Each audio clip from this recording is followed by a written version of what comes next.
boa tarde, tudo bem por aí? Aqui está tudo bem. Para quem ainda não me conhece, eu sou Mara Silva, a mãe do canal Mãe e Filha.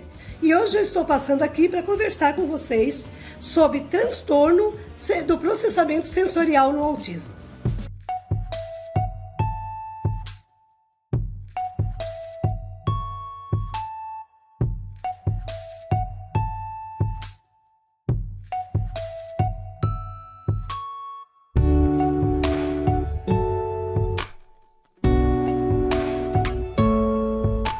Bem, para a gente falar sobre transtorno do processamento sensorial, nós primeiro temos que saber o que é o processamento sensorial. Bem, o processamento sensorial nada mais é do que a maneira que o seu cérebro recebe e processa os 5 sentidos, né? Tato, visão, audição, paladar e olfato. Pois bem, na criança com espectro autista, às vezes ela recebe... o cérebro dela recebe e processa esses sentidos de uma forma meio bagunçada. E por isso ele acaba sentindo, vendo, ouvindo tudo muito diferente de uma criança ou uma pessoa neurotípica. Eles dividem em 2 classes, né? Uma que é a hipersensibilidade. Eu estou lendo ali, gente, que é uma palavrinha meio difícil de falar, né? Hipersensibilidade. E hipersensibilidade.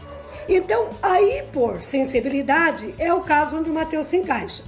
A criança com hipersensibilidade, ela tem pouca sensações, ela consegue sentir pouco. Então, o que ela está sempre buscando sensações sensoriais. Então é aquela criança que gira muito objetos, gosta de subir, ela sobe em cima de tudo, porque ela gosta da altura, ela gosta de escalar, ela lambe, já viu aquela criança que lambe as coisas, lambe as pessoas, o Matheus é assim, cheira, né? Cheira o cabelo, cheira as pessoas, cheira tudo que pega na mão, cheira, gosta de andar descalço, tem facilidade para comer uma comida apimentada ou qualquer tipo de comida que às vezes a pessoa acha, essa comida é ruim.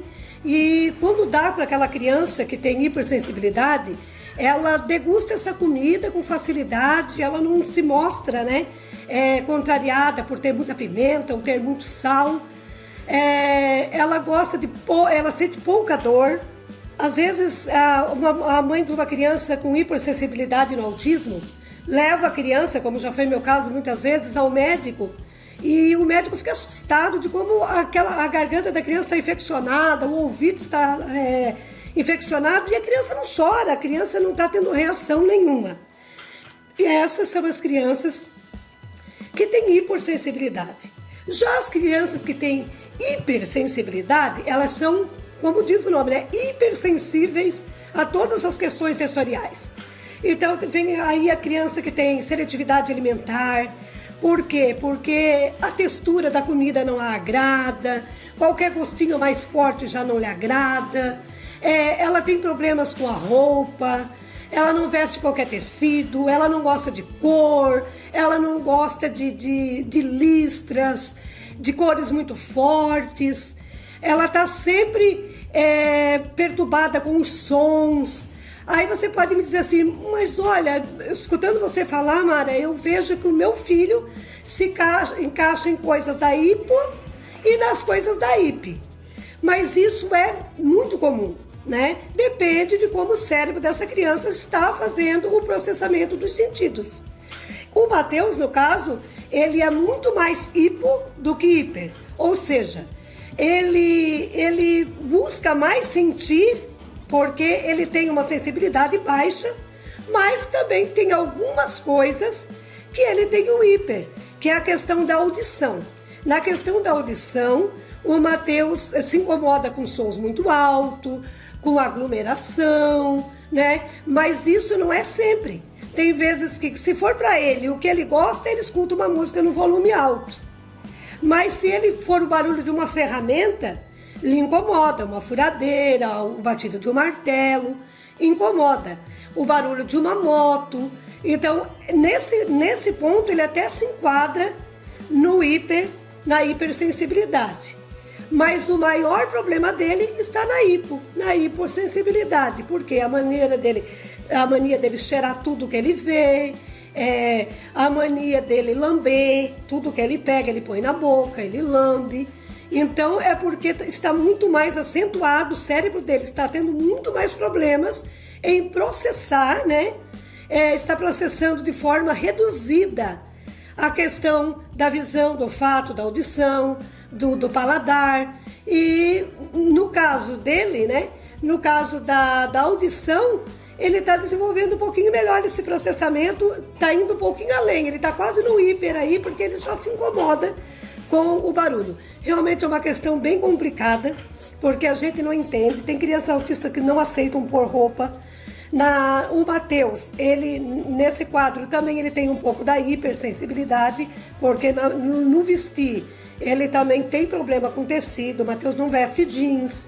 O Matheus ele tem que ser moletom, tem que tirar todas as etiquetas da roupa. E na questão de sentir frio, a criança que tem esse transtorno do processo sensorial, ele não sente frio, ele não sente calor, ou pelo menos ele não sabe discernir o que o cérebro dele está processando, se é frio, se é calor.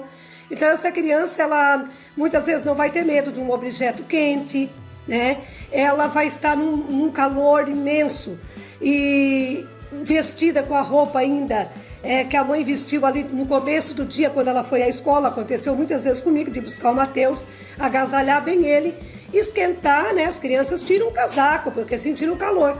Mas o Matheus, eu chegava lá, ele ainda estava com a roupa, né? Porque ele não tinha essa noção de, eu estou com calor, eu vou tirar o agasalho, porque é por esse motivo que eu estou com calor. E eu estava vendo que existem maneiras da gente desenvolver na criança esse processo retardado que ela tem, referente ao sentido de frio, calor, dor. Se você pegar, encostar um gelo no braço da criança e falar para ela frio, por repetidas vezes, ela vai acabar acostumando com a sensação de frio. Ela vai aprender da maneira que os autistas aprendem, né? Devagar, com muito estímulo. Ela vai acabar aprendendo o que é frio e vai aprender também o que é calor. Então você pode usar essas técnicazinhas que as TOs resolvem fazer com as crianças e dá certo. Coloque aí a mãozinha dela no local mais quente, no local mais frio, sempre lhe dizendo frio, calor, frio, quente, e a criança vai acostumando aos poucos com isso. Quando você está em casa é mais fácil, porque num dia frio a sua criança está ali sem agasalho e tal, e ela realmente pode não estar sentindo frio. Por quê? Porque ela está brincando, está correndo. Mas tem como você ver, porque quando você apalpar a criança, quando você tocar a criança, você vai sentir, né, se o corpinho dela está gelado ou se o corpinho dela está quente. Então você pode ali agasalhar ou deixar que ela permaneça em agasalho. Mas e na escola, como é que fica essa questão? Né? Porque na escola as pessoas não estão acostumadas. Então ela não vai... você vai ter que ensinar o seu filho. Tipo, eu vi uma mãe que ela disse pro filho dela, que tem muito problema com esse processamento sensorial, filho, quando as crianças tirarem o agasalho, você também pode tirar. Então ele age assim, quando ele vê que as crianças tiram o agasalho, ele acaba tirando dele também. Só que claro que isso não vai funcionar sempre, porque vai ter momentos que aquela criança em específico vai estar com calor, porque está se movimentando mais, mas é uma maneira de a gente conseguir pelo menos tentar ensiná-los a trabalhar melhor, né, com essas necessidades sensoriais que eles têm. O Matheus, ele está com 19 anos já e ele ainda traz muito acentuado a hipersensibilidade. No caso da hipersensibilidade, ele ainda tem um pouco, às vezes, mas não é sempre. Às vezes ele quer ficar sem roupa, mas isso assim é periódico, não é sempre que ele não aceita. Tem vezes que ele está sempre bem vestido, no frio ele fica agasalhado, ele já aprendeu o que é frio, ele já sabe dizer quando ele está com frio, mas às vezes ele ainda acaba sofrendo um pouco com isso. Agora, na hipossensibilidade, ainda está toda ali, né? Vai conviver com ele, eu acho que até o final da vida, como eu vi um autista adulto falando que todos os dias antes dele sair de casa, como ele não consegue sentir frio, ele vai até a janela da casa e observa como as pessoas estão vestidas, por ser um lugar movimentado onde ele mora. Ele observa como as pessoas estão vestidas, então ele se veste de acordo com como as pessoas estão vestidas. Porque já é um adulto, mas ainda não consegue processar direito esses sentidos. E no caso do Matheus também é assim, né? Na visão eu não vejo nenhum problema. Na audição, como eu digo para vocês, em detalhes, em algumas coisas. O paladar dele, ele busca sensações, como eu falei, é hipo, né? Então ele come demais. E é outro fato, a criança com hipossensibilidade, ela come demais. Ela é o contrário da hipersensibilidade, onde tem a seletividade alimentar. Porque cada vez que a criança com hipersensibilidade bota o alimento na boca, ela conhece uma sensação diferente, uma textura diferente. Então ela quer estar sempre comendo, porque ela está em busca dessas sensações. Então ela desenvolve o contrário da hipersensibilidade, que tem a seletividade, a compulsão alimentar, que é o caso do Matheus também. Acabam ganhando peso.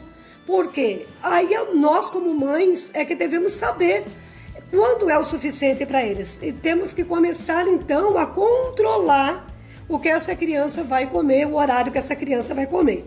E uma das questões que ajuda bastante é você dar comida para essa criança de 2 em 2 horas. Dá um lanchinho de 2 em 2 horas, então você vai ter a certeza que ele não está comendo demais e não está também passando fome. Porque no caso da criança que ela tem hipersensibilidade, eu já ouvi relatos de mãe que a criança chega a passar mal e só quando ela passa mal é que ela entende que ela está com fome. Antes disso, ela não sabe que ela estava sentindo fome. Ela só sente que ela tem que fazer xixi quando ela já está molhada, porque ela não consegue entender os comandos do cérebro que ela está com vontade de fazer xixi.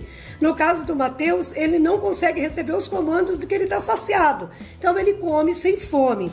Ele já comeu comida crua, carne crua, qualquer descuido que tiver ele vai comer, porque ele está provando essas sensações que ele tem dificuldade, né, de sentir. Então ele está buscando senti-las e discerni-las, e ele vai em busca disso. Então a comida, a compulsão, sempre vem na hipersensibilidade, a questão da compulsão alimentar.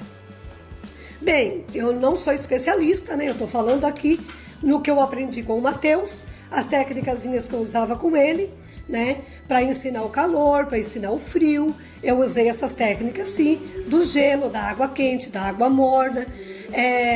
Sempre falando, comentando, né? Por exemplo, o forno ligado, calor, botava a mão um pouco próximo para ele sentir o calor. Ele chegou a se queimar quando era criança, porque ele não tinha essa noção. Então nós temos que ensiná-los e devagar, sempre, e eles vão aprendendo. Na questão do xixi e do número 2, do cocô, leve de 1h30, a cada 1h30 você leva ele ao banheiro, porque ele não vai saber, né? E o Matheus, ele tem um pouco de hiper nessa questão do banheiro. Então, nem tanto com o número 1, mas com o número 2, sim. Então, tem mães que acabam, aí eu conversei com algumas mães, elas começam a ver o que o filho faz, né? Porque a gente aprende com os nossos filhos. E cada um nos ensina de uma maneira. Então, não dá para eu querer passar para você o que eu usei com o meu filho. Mas ela vê lá que a criança está se espremendo, está se segurando, ela sabe que ele quer ir ao banheiro. Então, ela leva essa criança ao banheiro. Na escola, você pode pedir à professora que faça o mesmo, que leve a criança ao banheiro a cada 1h30.